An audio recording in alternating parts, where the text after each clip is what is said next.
فرش پر بیٹھنے کا حکم تو دے ہی سکتی تھی۔ مجھے اس کی حاکمیت کا انداز بالکل پسند نہیں آیا۔ میں سوچ بھی نہیں سکتا تھا کہ اس کے سینے میں ایسا پتھر دل ہوگا۔ میرے پاس پڑھنے کے لیے کچھ نہ تھا۔ میں باہر جھانکتے ہوئے چور نظروں سے نسیم کو پڑھنے کی کوشش کرتا رہا۔ دو ایک مرتبہ اس نے میری نگاہ کی چوری پکڑ لی، لیکن اس کے چہرے پر کسی قسم کا رد عمل ظاہر نہیں ہوا۔ غالباً وہ ناول کے پرتجسس واقعات میں کھوئی ہوئی تھی۔ یکایک اسے کچھ خیال آیا۔ اس نے مجھ سے اور شاموں سے سو جانے کے لیے کہا۔ میں اسی حکم کا منتظر تھا، چنانچہ اوپر والی برتھ پر جا کر لیٹ گیا۔ شاموں نے بھی ایک بڑا سا رومال نکال کر دروازے کے پاس بچھایا اور اس پر اکڑو بیٹھ گیا۔ میں اپنے بھیانک مستقبل کے بارے میں سوچنے لگا۔ میں نے جس راہ پر قدم رکھ دیا تھا اسے بدل بھی نہیں سکتا تھا۔ میری رگوں میں پچھتاوے کا زہر سرایات کرنے لگا۔ میں پچھلے 2 دنوں سے کسی قدر تھکا ہوا اور نڈھال سا تھا۔ اسی تھکن کے بعد جلدی مجھے نیند نے اپنی آغوش میں آن لیا۔ نہ جانے کیسا شور یا دھماکہ تھا کہ میری آنکھ کھل گئی۔ میں نے اپنے سامنے ایک روح فرسا منظر دیکھا۔ ایک شخص کی جسامت دیو جیسی تھی اور قد 6.5 فٹ سے کم نہ تھا۔ نہایت پراسرار انداز میں کمپارٹمنٹ میں دکھائی دے رہا تھا۔ اس کی بڑی بڑی آنکھوں میں وحشیانہ چمک دیکھ کر میری جان نکل گئی۔ اس کا چہرہ کوئلے سے بھی زیادہ سیاہ اور خوفناک تھا، لیکن اس سے کہیں زیادہ خوفناک اس کے ہاتھوں میں چمکتا ہوا چھرا تھا، جس کی چمک نے میری روح قبض کر لی تھی۔ وہ کہاں چھپا ہوا تھا، کیسے اور کہاں سے اس کمپارٹمنٹ میں داخل ہوا، مجھے کچھ خبر نہیں تھی۔ شاید وہ اس کھڑکی کے ذریعے اندر آیا ہوگا جس کے پاس میں بیٹھا تھا، اور اسے کھلی چھوڑ کر اوپر والی برتھ پر چلا گیا تھا، یا ہو سکتا ہے کہ وہ ساتھ والے غسل خانے میں چھپا بیٹھا ہو۔ بہرحال اس کی موجودگی ڈکیتی کے سوا اور کچھ نہیں ہو سکتی تھی۔ ایسے واقعات تو سفر کے دوران پیش آتے ہی رہتے ہیں۔ نسیم کے ہاتھ سے ناول چھوٹ کر فرش پر گرا ہوا تھا اور وہ دیوار کے ساتھ سہمی کھڑی تھی، تاہم اس کے حواس قابو میں تھے۔ شامو اپنی جگہ کھڑے ہو کر اس بدماش کو گھورے جا رہا تھا۔ اس کا چہرہ بالکل سپاٹ تھا اور آنکھیں خونخوار بلی کی مانند چمک رہی تھی۔ بدماش نے فضا میں چھرا لہرایا اور کسی قدر محتاط انداز میں نسیم کی طرف بڑھا۔ وہ چند قدم آگے بڑھ کر رک گیا۔ خادم اپنی مہارانی کی خدمت میں سلام عرض کرتا ہے۔ مہارانی کے مزاج تو اچھے ہیں۔ کسی سے سنا تھا کہ آپ لندن گئی ہوئی ہیں؟ مہارانی؟ میری زبان سے بے ساختہ نکلتے نکلتے رہ گیا۔ میری حیرت بھری نگاہ نسیم پر جم گئی۔ وہ کوئی مہارانی تھی، مگر کس دیس کی مہارانی؟ میرے ذہن میں طرح طرح کے سوال ابھرنے لگے۔ دتو، تم اور یہاں یہ کیا حرکت ہے؟ کیا تم نہیں جانتے کہ میں ایسی اوچھی حرکتوں کو بالکل پسند نہیں کرتی؟ یہ کہہ کر نسیم غصے سے کانپنے لگی۔ سرکار، آپ جانتی ہیں اب میں کسی اور کا غلام ہوں۔ میرے آقا کا حکم ہے کہ میں آپ کو موت کے گھاٹ اتار کر اس سے منہ مانگا انعام حاصل کروں۔ اگر آپ زندہ بچ گئیں تو پھر میں زندہ نہیں رہ سکوں گا، لہٰذا… اس کے چہرے کی شگفتگی یکایک درندگی میں بدل گئی۔ نسیم پر دھمکی کا کوئی اثر نہ ہوا۔ غالباً وہ دونوں ایک دوسرے کو اچھی طرح جانتے تھے، تاہم اس تصور سے میری رگوں میں خون منجمد ہو گیا کہ میری نظروں کے سامنے میری باس کو بے رحمی سے قتل کر دیا جائے گا۔ مان نسیم نے اپنے ملازم شاموں کی طرف دیکھا۔ وہ بے بسی کے عالم میں کھڑا تھا۔ مالکن غلام کی نظروں میں کسی قسم کا تبادلہ ہوا، مگر دھتو کی تیز نگاہوں نے فوراً ہی تاڑ لیا۔ جیسے ہی شاموں کے جسم میں جنبش ہوئی، وہ خوخار انداز میں غرایا۔ او کتے، اگر تو نے کوئی حرکت کی نا تو تجھے بھی موت کے گھاٹ اتار دوں گا۔ دھتو، تو کیا سمجھتا ہے کہ میں اپنی مالکن کو تیرے ناپاک ہاتھوں سے مرنے دوں گا؟ آختو، کیا تو مجھے جانتا نہیں جو اس قسم کی دھمکیاں دے رہا ہے؟ دتو کے لبوں پر ایک مسکراہٹ پھیل گئی، مکرو مسکراہٹ۔ اس نے شاموں کی طرف حقارت سے دیکھا۔ ابے او کرائے کے ٹٹو، پہلے تو میں نے سوچا تھا کہ تجھے چھوڑ دوں گا، لیکن تیرے ہاتھوں کو لال کرنا ضروری ہو گیا اب۔ کسی غلط فہمی مت رہو نمک حرام، تو میری مالکن کا نمک کھا کر بھی غداری کر رہا ہے۔ کیا تیری برادری میں تجھ جیسے کتر نمک حرام بھی پیدا ہونے لگے؟ شاموں کے آخری جملے نے دھتو کو غضبناک کر دیا۔ وہ شاموں کی طرف بڑھا ہی تھا کہ نسیم کانپتی ہوئی آواز میں چیخی، ٹھہرو، میری بات سنو، خبردار جو تم نے شاموں کا ہاتھ بھی لگایا۔ دھتو رک گیا۔ اس کے سینے میں سانسیں دھوکنی بن کر چل رہی تھیں۔ نسیم نے تھرتھراتی آواز میں پوچھا، تم یہ بتاؤ تمہیں کتنی رقم چاہیے؟ میں تمہیں تمہارے مالک سے کہیں زیادہ نواز سکتی ہوں۔ اس کے ساتھ ساتھ مجھے اپنی زندگی کی ضمانت بھی چاہیے۔ اگر میں آپ کی موت کی خبر ساتھ نہیں لے گیا تو پھر ایک دن بھی زندہ نہیں رہ سکوں گا۔ میں تمہیں اتنی دولت دوں گی کہ تم ہندوستان کے کسی بھی کونے خدرے میں اپنی زندگی عیش سے گزار سکتے ہو، لیکن میرے بیوی بچے ارغمال بنے ہوئے ہیں، وہ زندہ نہیں بچیں گے۔ ان کی زندگی کی ضمانت میں دیتی ہوں، انہیں جہاں کہو گے وہاں پہنچا دوں گی، تم میری زبان پر بھروسہ کر سکتے ہو۔ آپ مجھے اپنے مالک سے غداری کا کیا انعام دیں گی؟ 2 لاکھ ٹکے۔ اس رقم سے کوئی بھی اچھا سا کاروبار شروع کر سکتے ہو تم۔ بنگلہ دیش کی رقم کی کوئی قیمت نہیں ہے۔ آپ مجھے ہندوستانی کرنسی میں 2 لاکھ روپے کی ادائیگی کریں اور مزید 1 لاکھ روپے انعام کے طور پر دیں۔ نسیم چند لمحے گہری سوچ میں ڈوبی رہی. اس کی شفاف پیشانی پر لکیریں ابھر آئیں. کئی لمحوں بعد وہ گمبھیر لہجے میں بولی, مجھے منظور ہے, لیکن اس وقت میرے پاس ہندوستانی کرنسی صرف 1.5 لاکھ روپیہ موجود ہے, جو میں ابھی اور اسی وقت دے سکتی ہوں. بقایا رقم تمہارے بیوی بچوں کے ساتھ جہاں کہو گے وہاں پہنچا دی جائے گی. اگر تمہیں میری زبان پر یقین ہے تو. میں یقین کیے لیتا ہوں. لیکن اگر آپ نے کسی قسم کا فریب کیا نا تو پھر زندہ نہیں بچ سکیں گی. اور آپ کے دھتو, اپنی زبان بند رکھو. میں نہیں چاہتی کہ تم جہاں بھر کے انکشافات کرتے پھرو. اگر تمہیں مجھ پر اعتماد ہے تو 1.5 لاکھ روپیہ لے کر چلتے بنو, اور اگر میری بات پر شک ہے تو اپنی حسرت پوری کر لو. ٹھیک ہے, رقم نکالیے, میں آپ کو بہت سستے میں چھوڑ رہا ہوں. نسیم نے شاموں کو اشارہ کیا کہ وہ اوپر والی برتھ سے سوٹ کیس اتار کے نیچے رکھ دیں. اس دہشتناک واقعے نے مجھے شل کر کے رکھ دیا تھا. دھتو کو یکلخت بدلتے دیکھ کر میں کسی قدر پرسکون ہو گیا, لیکن سینے کی دھک دھک اب بھی جاری تھی. دھتو کے آخری اور نامکمل جملے پر غور کرتا ہوا میں اسے مکمل کرنے لگا. دھتو شاید نسیم کے شوہر کے بارے میں کچھ انکشاف کرنے جا رہا تھا, جبھی تو وہ یک چیخ پڑی تھی. وہ نہیں چاہتی ہوگی کہ اس کی ذات کے بارے میں مجھ پر کوئی انکشافات ہو جائیں. مجھے اس لمحے یہ شک بھی ہوا کہ نسیم نے دھتو کی نظر بچا کر شامو کو کوئی اشارہ کیا. نظروں کا یہ تبادلہ کسی خوفناک طوفان کا پیش خیمہ ہو سکتا تھا. شامو برت کے پاس پہنچا ہی تھا کہ دھتو زور سے چیخا, شامو رک جاؤ, مجھے فریب دینے اور الو بنانے کی ضرورت نہیں ہے. پھر وہ نسیم سے بولا, میں مر جاؤں گا لیکن اپنے آقا کی نمک حرامی نہیں کروں گا. یوں بھی آپ دونوں کی بھیانک موت کے بعد سوٹ کیس کی دولت تو مجھے مل ہی جائے گی. اس کے علاوہ اپنے آقا سے بھی ایک بہت بڑا انعام ملے گا. دھتو کو پٹری سے اترتا دیکھ کر میں برف کا تودا بن گیا. مجھے نہیں معلوم تھا کہ ان دونوں کو قتل کرنے کے بعد وہ میرا کیا حشر کرے گا. اس نے مجھے سوتے جاگتے اور سارا تماشا دیکھتے ہوئے دیکھ لیا تھا, تاہم ابھی تک اس نے مجھ سے کوئی تعرض نہیں کیا تھا. ممکن ہے وہ مجھے کو مسافر سمجھا اور اسے میری ذات سے کوئی خطرہ محسوس نہ ہوا ہو. اور پھر میری سمجھ میں نہیں آیا کہ وہ سب کیسے اور کیوں کر ہو گیا. شامو جو سوٹ کیس پر ہاتھ رکھ کے کھڑا تھا, بجلی کسی تیزی سے گھوما اور سنسناتے ہوئے تیر کی طرح دھتو پر حملہ ور ہوا. اس کے ہاتھ میں بڑا سا چاقو چمک رہا تھا. اس سے پہلے کہ دھتو سنبھل پاتا, شامو نے بڑی سنگدلی سے اپنا چاقو اس کے پیٹ میں گھونپ کر باہر نکال لیا. دھتو کے ہاتھ سے چھرا چھوٹ کر فرش پر گرا اور وہ ایک دل خراش چیخ مار کر پیٹ کے بھل جھکتا چلا گیا. شامو نے اسے سانس لینے کی مہلت تک نہ دی اور پے در پہ اس کی پیٹھ, گردن اور بازو پر حملے کرنا شروع کر دیے. میں اس دل خراش منظر کی تاب نہ لا سکا اور بے ہوش ہو گیا. جب میری آنکھ کھلی تو سمجھ میں نہ آئے کہ میں کہاں ہوں. پھر جب میری نظر نسیم کے پشت پر کھڑے ہوئے شامو پر پڑی تو میرے ذہن میں وہ خونین واقعہ تازہ ہو گیا. میرے رگو پہ میں سنسنی دوڑنے لگی. میں نے پھٹی پھٹی آنکھوں سے نسیم کی طرف دیکھا. وہ زریلا مسکرائی. سکندر, تم بڑے کمزور دل کے آدمی ہو. کیا بزدلوں کا نام بھی سکندر ہوتا ہے؟ میں نے اس کے لہجے میں شیرنی کی آمیزش محسوس کی تھی. وہ میرے پاس سے اٹھ کھڑی ہوئی تو مجھے یوں لگا کہ میری نظروں کے سامنے کسی عظیم و شان ریاست کی مہارانی کھڑی ہو. میں اس کے یاقوتی اور ترشے ہوئے لبوں پر ایک دل آویز تبسم دیکھ کر ششدر رہ گیا. اس کے چہرے پر سکون اور طمانیت دیکھ کر یوں لگتا تھا جیسے ابھی کچھ دیر پہلے ہونے والے خونین حادثے کا اس نے کوئی اثر نہ لیا ہو.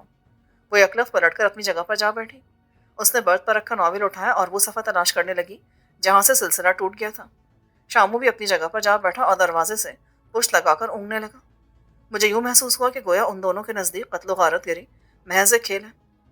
میں نے پورے کمپارٹمنٹ کا جائزہ لیا مگر نہ تو کہیں دھتو کی لاش دکھائی دی اور نہ فرش پر خون کا کوئی چھیٹا نظر آیا. لگتا ہی نہیں تھا کہ یہاں کوئی خونی واقعہ پیش آیا ہے. گاڑی بڑی تیزی سے چیختی, چنگھاڑتی اور رات کا سینہ چیرتی چلی جا رہی تھی. ایک اسٹیشن پر گاڑی رکی تو شامو اتر گیا اور پھر واپس نہ آیا. میں نے نسیم سے اس بارے میں پوچھنا مناسب نہیں سمجھا کہ وہ کہاں اور کس لیے گیا ہے. نہ ہی اس نے دھتو کے بارے میں کچھ پوچھا. ظاہر اس قسم کے سوال کرنے کی جسارت میں کر نہیں سکتا تھا. میری زبان پر شرائط کی مہر لگی تھی. تاہم میں نے نسیم اور دھتو کی گفتگو سے اتنا اندازہ کر لیا تھا کہ نسیم کی خاندانی دشمنی رنگ لا رہی ہے. وہ بدماش کسی کے ایما پر اسے قتل کرنے آیا تھا لیکن خود لقمہ اجل بن گیا. چیٹاگانگ شہر میں ریلوے اسٹیشن کے قریب ایک درمیانے درجے کے ہوٹل میں نسیم نے ایک ڈبل بیڈ روم لیا. اس میں ہم دونوں میاں بیوی کی حیثیت سے ٹھہرے. جب ہم صبح نہا دھو کر ناشتے سے فارغ ہوئے تو شامو بھی آ گیا. دوپہر کے وقت ہم دونوں شامو کی رہنمائی میں پہاڑ تلے کے ایک بنگلے میں منتقل ہو گئے. یہ کرائے کا بنگلہ تھا جس میں ضرورت کی ہر شے موجود تھی. رات کے کھانے سے فراغت کے بعد نسیم نے مجھے ملاقاتی کمرے میں بٹھایا اور اپنی خوابگاہ میں چلی گئی. جب وہ اپنے کمرے سے باہر آئی تو اس کے ہاتھ میں ایک بڑا سا لفافہ تھا. وہ اس نے میرے سامنے رکھ دیا. اس کے اندر جو چیزیں ہیں انہیں باہر نکالو. اس نے رونت سے حکم دیا. اس لمحے وہ مجھے بڑی پراسرار اور خوفناک دکھائی دی. اس لفافے میں ایک آبدار خنجر اور پستول برآمد ہوا. میں نے چونک کر ان چیزوں کو حیرت سے دیکھا. آج تمہارا پہلا امتحان لیا جا رہا ہے. امتحان؟ تم ان دونوں میں سے کسی ایک چیز کا انتخاب کر لو۔ میری زبان پر سوال تو بہت سے آئے پر دم توڑ گئے۔ میں نے کچھ نہیں پوچھا، صرف مبہوت بن کر اس کی شکل دیکھتا رہا۔ آج تم ایک لڑکی کو قتل کرنا ہے، تم اپنی سہولت کے لیے جو ہتھیار چاہو منتخب کر لو۔ میں نے حواس باختہ ہو کر پستول و خنجر کی طرف دیکھا۔ کسی لڑکی کو قتل کرنا ہے؟ ہاں۔ وہ لڑکی کون ہے؟ کہاں رہتی ہے؟ یہ سب کچھ تمہیں شامو اپنے ساتھ لے جا کر بتا دے گا۔ اس لڑکی کو کسی قیمت پر زندہ نہیں بچنا چاہیے۔ اگر وہ بچ گئی تو تم زندہ نہیں رہ سکو گے۔ میں اپنی جگہ گم سم بیٹھا رہ گیا۔ بیک وقت کئی قسم کے خیالات میرے ذہن میں چکرانے لگے۔ میں نے سوچا اس عورت کے جال میں پھنسنے سے کہیں بہتر تھا کہ فٹ پاتھوں پر بھیک مانگ کر گزارا کر لیتا۔ بہرحال میں نے گہرا سانس لیا۔ اب تو اوکھلی میں سر دے ہی دیا ہے۔ ویسے بھی اس مہذب دنیا میں ہزاروں بے گناہ لوگ مختلف حادثوں میں مرتے رہتے ہیں۔ اگر ایک لڑکی میرے ہاتھوں قتل ہو گئی تو کیا فرق پڑے گا؟ پھر بیٹے، سکندر اعظم 10,000 کی رقم تمہارے باپ کی تو نہیں تھی نا جو تم عیش کرتے پھرو؟ یہ عورت تم سے کوڑی کوڑی وصول کر کے رہے گی۔ میں نے اپنا ہاتھ خنجر کی طرف بڑھا دیا۔ آدھی رات کے قریب شامو مجھے اپنے ہمراہ لے کر نکلا۔ گھپ اندھیرے میں ہم دونوں خاموشی سے چلے جا رہے تھے۔ میرے ہاتھ پیروں میں اتنی سکت نہیں تھی کہ شامو کا ساتھ دے سکوں۔ وہ جس قدر پرسکون تھا میں اتنا ہی نروس ہو رہا تھا۔ ایک اونچی پہاڑی کے ٹیلے پر ایک وسیع و عریض کوٹھی بنی ہوئی تھی۔ اس کی شان و شوکت بتا رہی تھی کہ اس کا مالک لکھ پتی نہیں بلکہ کروڑ پتی ہے۔ چاروں اطراف گھپ اندھیرے میں کوٹھی جگمگاتے چاند کی مانند دکھائی دے رہی تھی۔ اس کے احاطے میں روشنیاں پھیلی ہوئی تھیں۔ شامو مجھے اس کوٹھی کے عقبی حصے کی طرف لے آیا۔ جب میں نے اپنی سانسوں پر قابو پایا تو شامو نے دیوار کی جانب اشارہ کیا۔ آپ اس جگہ سے دیوار پر چڑھ جائیے۔ احاطے میں اترتے وقت اس بات کا خیال رکھیں کہ ذرا بھی آواز پیدا نہ ہو۔ سامنے ہی آپ کو سپاری کے درخت کے پاس ایک کمرے کی کھلی ہوئی کھڑکی دکھائی دے گی۔ اس کوٹھی میں بغیر گرل کے وہی کھڑکی ہے۔ اس کھڑکی کے راستے کمرے میں داخل ہو جائیں۔ اس کمرے کے اندر پلنگ پر جو لڑکی سو رہی ہوگی اسی کو ہلاک کرنا ہے۔ لڑکی کا حلیہ کیا ہے؟ کہیں ایسا نہ ہو کہ غلطی سے میں کسی اور کو قتل کر دوں۔ اس لڑکی کے دونوں رخساروں پر 2 تل ہیں۔ اچھا کیا جو آپ نے پوچھ لیا، مگر اس کھڑکی تک پہنچنا بھی تو ایک مسئلہ ہے۔ گٹر لائن کے پائپ کے ذریعے اوپر چڑھنا زیادہ دشوار نہیں ہوگا۔ میں آہستہ سے زمین پر بیٹھ گیا۔ جوتے اتارتے ہوئے اچانک ایک خیال بجلی کی طرح ذہن کی سطح پر ابھرا۔ میں نے اس کے پیر پکڑ کر منت کی، بھائی شامو، کیوں نہ یہ فرض تم خود ہی ادا کر دو؟ میں تمہیں اس کے عوض ایک بڑی رقم دینے کو تیار ہوں، 5,000 ٹکے۔ بولو منظور ہے؟ شامو نے جھک کر بڑے ادب سے میرے ہاتھ اپنے پیروں سے الگ کیے۔ آپ تو ابھی سے ہمت ہار رہے ہیں۔ آپ کو یہی نہیں بلکہ نامعلوم کتنے آدمیوں کو موت کے گھاٹ اتارنا ہوگا۔ کیا مجھے تن تنہا سینکڑوں آدمیوں کو قتل کرنا ہوگا؟ جی ہاں، اسی لیے تو آپ کا انتخاب کیا گیا ہے۔ آپ کو بھی اب مالکن کے دشمن سے ہوشیار اور چوکنا رہنا ہوگا، کیونکہ دھتو سے کہیں زیادہ خطرناک بدماش مالکن کے دشمن ہیں۔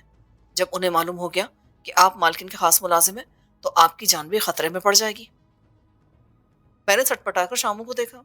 اس کے ہونٹوں پر پراسرار مسکراہٹ پھیلی ہوئی تھی۔ میرے جی میں آیا کہ سب سے پہلے اسی کو ہلاک کر دوں۔ نسیم شیخ کو بھی میں موت کی نیند سلا سکتا تھا۔ اس خیال کے ذہن میں آتے ہی میرے پورے جسم میں سنسنی پھیل گئی۔